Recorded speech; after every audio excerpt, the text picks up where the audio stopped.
Shalom मेरे प्रियो, स्वागत है आप सबका परमेश्वर की जीवित हजूरी में। मेरे प्रियो, आज की इस भागदौड़ में जहां हमें 1 मिनट भी देरी बर्दाश्त नहीं होती, जहां हम व्हाट्सएप पर रिप्लाई आने में 2 मिनट की देरी पर बेचैन हो जाते हैं और ज़िंदगी की छोटी सी परेशानी आने पर हार मान लेते हैं, क्या आपने कभी सोचा है कि कोई इंसान अपनी खुशियां छिन जाने के बाद 84 साल तक कैसे इंतजार कर सकता है। आज हम डिप्रेशन, अकेलेपन और जल्दी सब कुछ पा लेने की होड़ में जी रहे हैं, लेकिन लूका अध्याय 2 वचन 36 में छिपी हन्ना की कहानी आज की हर एक मसीह के लिए जवाब है, जो अपनी प्रार्थनाओं का उत्तर ना मिलने पर थक चुका है।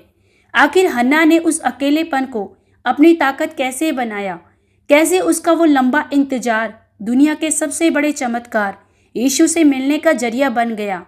आज का यह संदेश आपकी ज़िंदगी और आपके सोचने के तरीके को बदलने वाला है।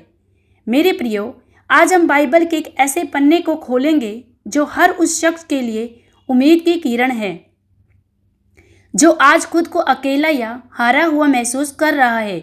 आज हम बात करेंगे हन्ना की। लूका अध्याय 2 वचन 36 में लिखा है, हन्ना आशेर के वंश की एक नबिया थी, जो विवाह के केवल 7 साल बाद विधवा हो गई और फिर 84 वर्ष की उम्र तक उसने अपना जीवन परमेश्वर की सेवा में बिताया। जरा सोचिए, उस दौर में एक विधवा का जीवन कैसा रहा होगा। खुशियां शुरू होने से पहले ही खत्म हो गई। अक्सर लोग पूछते हैं कि वह तो नबिया थी, फिर उसे अपने इस दुख का पता पहले क्यों नहीं चला। मेरे अजीजों, परमेश्वर कई बार हमारे भविष्य के पन्नों को हमसे छिपाकर रखता है, ताकि हम अपनी जानकारी पर नहीं बल्कि उसके वादों पर भरोसा करना सीखें। अगर हन्ना को सब पहले से ही पता होता तो शायद वह उस दर्द से ना गुजरती जो उसे दुनिया से काट कर सीधा मंदिर की चौखट तक ले गया। मेरे प्रियो, आज का हमारा मसीह जीवन कैसा है? हम एक इंस्टेंट दौर में जी रहे हैं।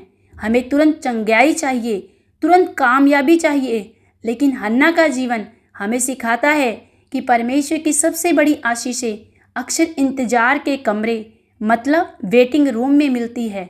आज हम अपनी परेशानियां सोशल मीडिया पर तो डाल देते हैं, लेकिन क्या हम उन्हें लेकर एकांत की प्रार्थना में जाते हैं? मेरे प्रियो, हन्ना के पास कोई हमदर्द नहीं था। शायद समाज उसे अभागी कहता होगा, पर उसने अपनी तन्हाई का ढिंढोरा नहीं पीटा। उसने अपने अकेलेपन को परमेश्वर के साथ क्वालिटी टाइम में बदल दिया। मेरे प्रियो, हन्ना की विधवा अवस्था उसकी पहचान नहीं बनी, बल्कि उसकी भक्ति उसकी पहचान बनी। आज शायद आपकी पहचान आपकी बीमारी, आपका कर्जा या आपकी असफलता बन गई है। लोग आपको आपके दुखों के नाम से जानते होंगे, लेकिन याद रखिए, अगर आप हन्ना की तरह मंदिर या प्रार्थना को नहीं छोड़ते तो खुदा आपकी त्रासदी को एक महागवाही में बदलने की सामर्थ्य रखता है।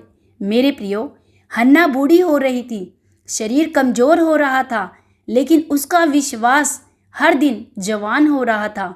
उसने दशकों तक इंतजार किया, क्योंकि उसकी आत्मिक आंखें उस मुक्तिदाता को देखने के लिए प्यासी थी। फिर वह मुबारक दिन आया जब मरियम और यूसुफ बालक यीशु को मंदिर लाए, जो बड़े बड़े ज्ञानी और विद्वान भी नहीं देख पाए। वह उस 84 साल की बुजुर्ग विधवा ने देख लिया। उसने पहचान लिया कि यही वह मसीहा है जिसका इंतजार सदियों से था। उसका इंतजार खत्म हुआ, उसकी प्रार्थना रंग लाई।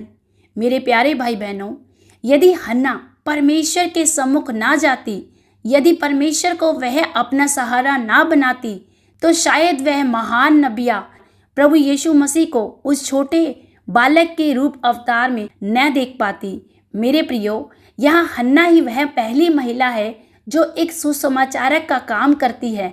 वह जब ये जान लेती है कि मेरे मसीहा ने जन्म लिया है, तब वह सबको जा जाकर यीशु मसीह के आने का प्रचार करती है। यही वह पहली महिला है जिसने यीशु के सुसमाचार का जिक्र हर जगह पर किया। मेरे प्रियो, यदि हम भी आज हन्ना की तरह अपने जीवन को परमेश्वर को खोजने में और परमेश्वर के करीब जाने में बिताते हैं, तो सच में हम भी आज हन्ना की तरह आत्मिक रूप से अपने प्रभु यीशु मसीह को अपने बिल्कुल करीब देख पाएंगे। मेरे प्रियो, आज समाज चाहता तो है कि हम भी प्रभु तुझे देख पाएं, प्रभु हम भी तेरे नाम से बड़े बड़े काम करने पाएं, लेकिन वो परमेश्वर के साथ अपना समय बिताना नहीं चाहते। हालेलुया। मेरे प्रियो, याद रखें हन्ना की उस उम्मीद को। उठिए, अपनी प्रार्थना की आग को फिर से जलाइए। खुदा लेट नहीं है, वह बस आपको एक बड़े दर्शन के लिए तैयार कर रहा है। संसार का साथ छूट सकता है, लेकिन संसार बनाने वाले का हाथ थामे रहिए। आपका यीशु आपसे मिलने के लिए आज भी वही इंतजार कर रहा है, जहां आप अकेले बैठकर आंसू बहा रहे हैं। मेरे प्रियो, आज भी प्रभु आपको पुकार रहा है, हे मेरे बेटे, हे मेरी बेटी, मेरे पास लौट आ, मुझसे मांग, मैं तुझे दूंगा। हालेलुया। परमेश्वर पिता आप सब लोगों को इस वचन के द्वारा बहुतायत सी आशीष और बरकत दे। सबको जय मसीह की।